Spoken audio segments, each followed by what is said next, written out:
Charles Leclerc crossed the finish line in 4th place at the 2026 Canadian Grand Prix, 34 seconds behind his teammate Lewis Hamilton, who claimed 2nd. But this wasn't a celebration, it was damage control. The Ferrari driver publicly called this the most difficult weekend of my Formula One career and admitted he had zero feeling with the car from the first lap of practice until the very last lap of the race.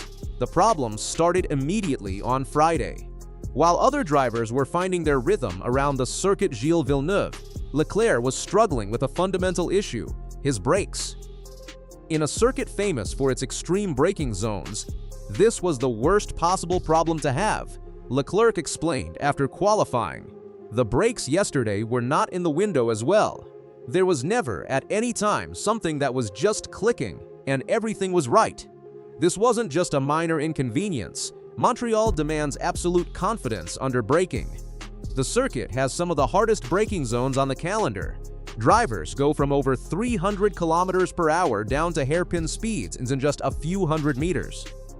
Without trust in your brakes, you can't commit to those late braking points. And if you can't brake late, you lose lap time everywhere. But the brake issues were just the beginning.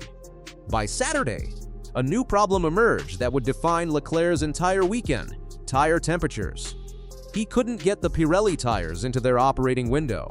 In qualifying, he ended up 8th, 4/10 slower than pole position, and 3 positions behind Hamilton, who qualified 5th.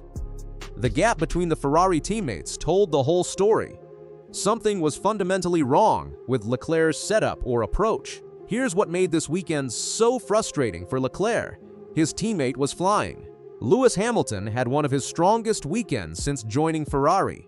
He qualified 5th, finished 6th in the sprint, and then delivered a brilliant 2nd-place finish in the Grand Prix.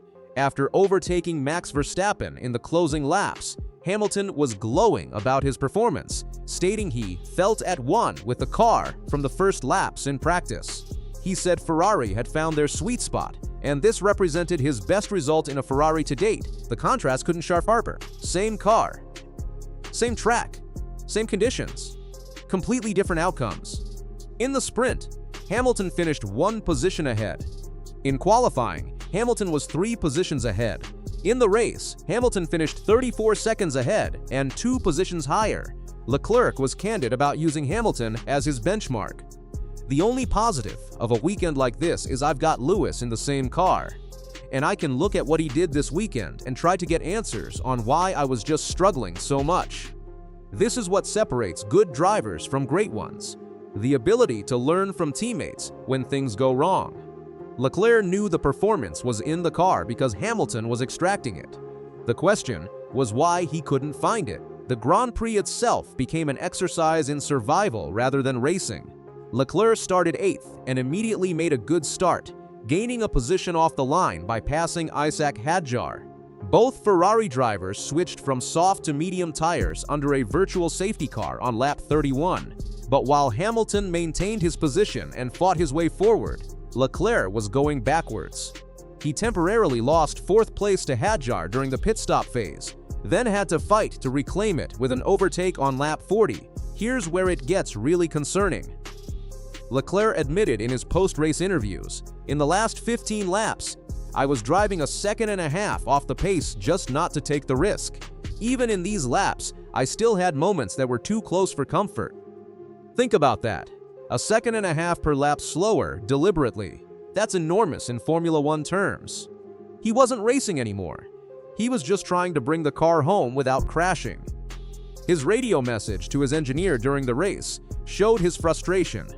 When told Hamilton had picked up the pace, Leclerc snapped back, telling his engineer not to talk to him until the final lap.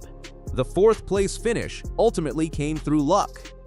George Russell's engine failure promoted him 1 position, and McLaren's disastrous intermediate tire gamble took both their cars out of contention. Leclerc knew it too. "I don't take it as a reward. I say that it is more out of luck than a reward for my hard work." So what actually went wrong? Leclerc provided some crucial context about his relationship with this particular circuit. He explained, "Montreal is a track where, historically, I've not been particularly strong, a bit like Melbourne. I just struggle with my driving style, And without going too much into detail, the rhythm of the corner with my driving style doesn't fit well. This is fascinating because it reveals something about driving styles in Formula One.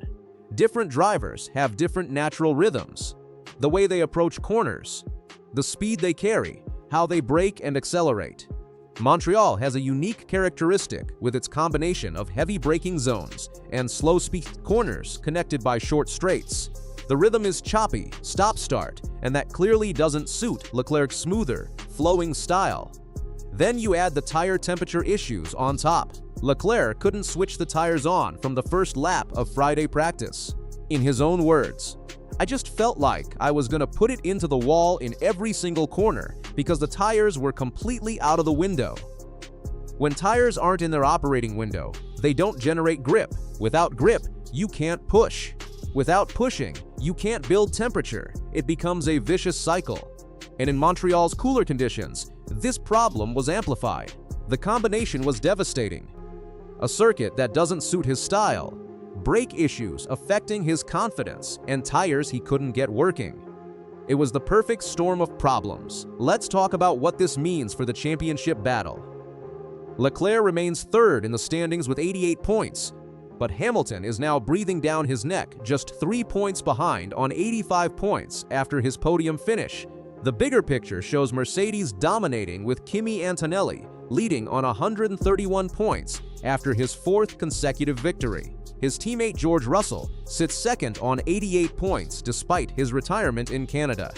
Ferrari as a team collected 37 points this weekend, 7 from the sprint and 30 from the race, and they're now just 2 points behind Mercedes in the Constructors' Championship.